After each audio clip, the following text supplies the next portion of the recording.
셰익스피어의 4대 비극 중에서도 햄릿은 너무나도 유명한 작품이죠.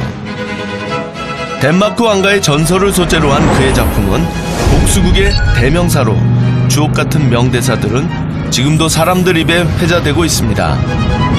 지금 햄릿의 이야기가 시작되는 덴마크로 향하는데요. 그 첫 여정은 코펜하겐에서 헬싱게르로 향합니다.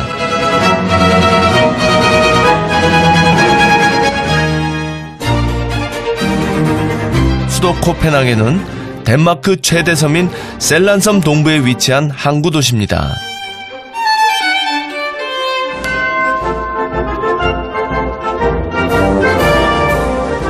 새로운 항구라는 뜻의 니하우는 항구 주변으로 파스텔톤 건물이 마치 안데르센의 동화 속 풍경처럼 아름답게 펼쳐져 있습니다.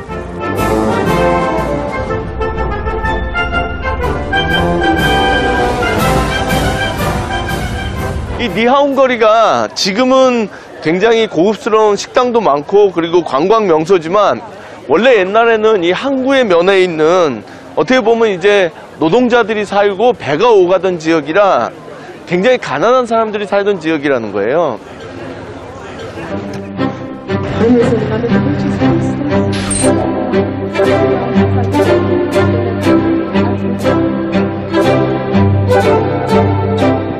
코펜하겐이 확실히 항구 도시고 덴마크가 바다 나라라는 게 이렇게 배를 타고 한번 돌아보니까 느껴지네요. 그런데 이곳에서도 셰익스피어의 숨결을 느낄 수 있었습니다. 킹 리어. 지금 역시 이곳도 셰익스피어와의 이 인연을 계속해서 이어가고 있는 거죠. 셰익스피어는 햄릿만을 이곳을 배경으로 해서 썼는데 뭐 리어 왕이라든지 로미오와 줄리엣이라든지 여러 가지 셰익스피어와 관련된 작품을 여기 이제 국립극장 같은 데서 공연을 하고 있더라고요.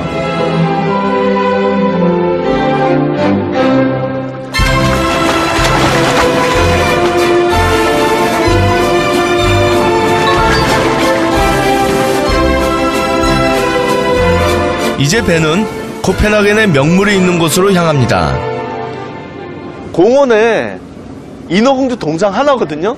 저거 보겠다고 사람들이 저렇게 몰려있잖아요. 날씨 좋은 5, 6, 7, 8, 9 이럴 때는 정말 바글바글 하답니다.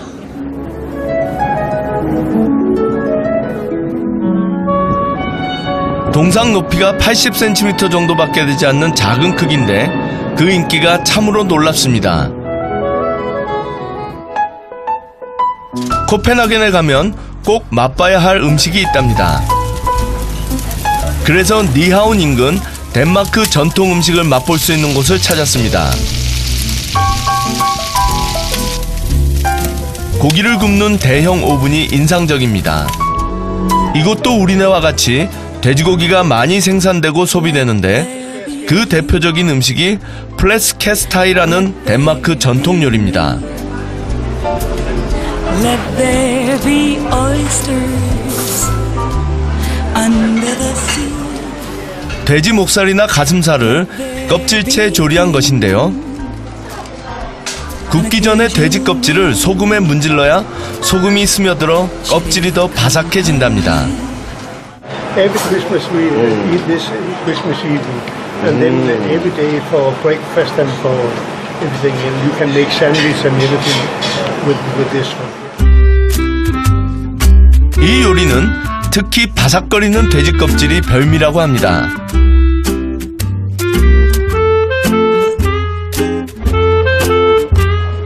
오, 한 번에 탁 떨어지는데요?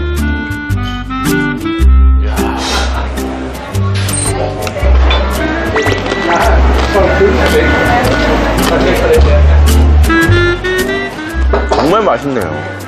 이 바삭거리면서도 고소하고 약간 마지막에 녹진한 맛이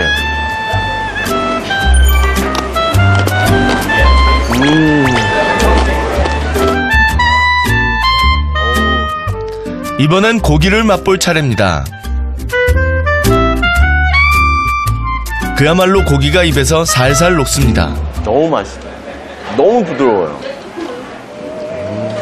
맛있는 음식을 먹으며 코펜하겐에서의 행복한 하루를 마무리합니다.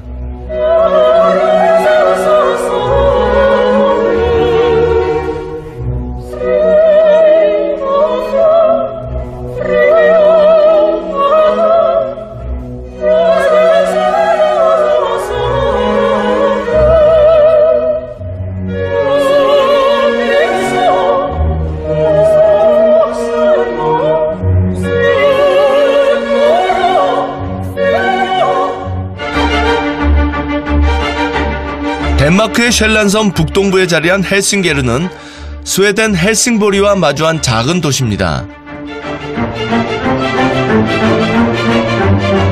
이곳이 유명해진 것은 햄릿의 무대였던 크롬보르성 때문입니다.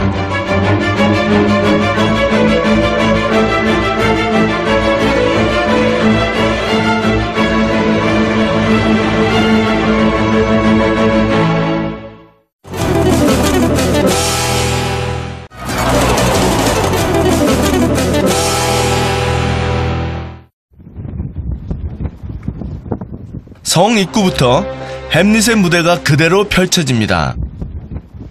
이 성이 참 재밌는 게 정말 누가 봐도 햄릿의 성이라는 게 지금 들어가는 입구에 여신들이 있는데 정말 보기 드물게 해골과 모래시계가 있죠. 결국은 시간의 흐름, 그리고 죽음, 존재에 대한 고민, 이런 햄릿의 주제들이 이렇게 상징적으로 조각이 되어 있네요. 그리고 셰익스피어. And one thing we often have to ask ourselves, did he ever visit Kronborg Castle? Never visit. We don't know if he ever did. Oh, really? It's a mystery. 셰익스피어가 세계를 무대로 여러 작품을 남길 수 있었던 건 대부분이 전래되는 신화나 전설을 바탕으로 무수한 자료를 인용해서 썼기 때문인데요. 드디어 이제 햄릿 성 안으로 들어가 보겠습니다.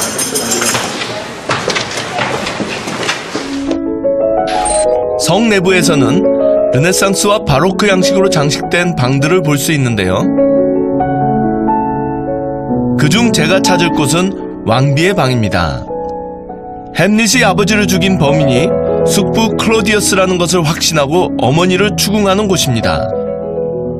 Where Hamlet comes to shout at his mother. Yes, yes. And the mother cries out for help. And who is hiding behind the tapestry? Yes. Polonius. Now, they used to hang a tapestry right here, separating the queen's bedroom for the king's bedroom. So when Polonius hides behind the tapestry, he's hiding here. 여기서 햄릿이 그가 사랑하는 오피리아의 아버지를 죽이면서 또 다른 복수를 낳게 됩니다. 도대체 셰익스피어는 이 두 방 사이가 이렇게 가깝고 이곳에 테피스트리가 있으면 왕으로 착각할 수 있다는 것을 어떻게 알았을까? 굉장히 많이 알고 있었다는 거예요. 와본 기록은 없는데 너무 많이 알고 있다. 근데 저도 이 방 구조를 딱 와서 보는 순간 약간 소름이 좀 끼쳤어요. 어떻게 이렇게 디테일하게 묘사할 수 있었을까?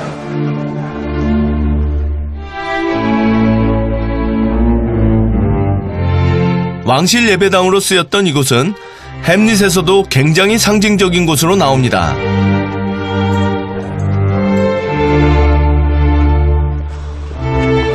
To be or not to be, that is the question.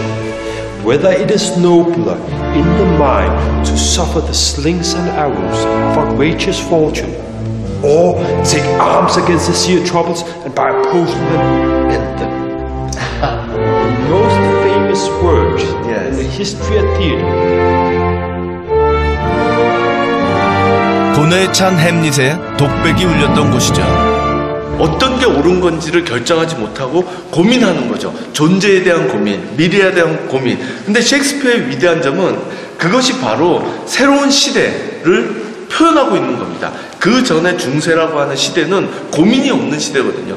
모든 것은 신이 결정하고 인간은 신이 정한 길을 따라가면 되는 겁니다. 근데 셰익스피어가 살아갔던 튜더 왕조가 융성했던 그 시기는 중세로부터 근대로, 유럽으로부터 세계로 전환기의 시대거든요. 결국은 어떻게 살 것이냐를 내가 고민해야 되는 시대가 된 겁니다. 신이 정해주는 것이 아니라 인간이 결정해야 되는 시대. 그러니까 햄릿은 그 당시 사람들이 처했던 그 상황 속에서 너무나 적절한 표현을 한 겁니다. 그리고 그것이 어떻게 보면 오늘날 우리에게도 너무나 중요한 질문인 거죠. 어떻게 살 것이냐. 시대를 초월하는 그의 끊임없는 질문. 그래서 셰익스피어는 영원한 것 같습니다.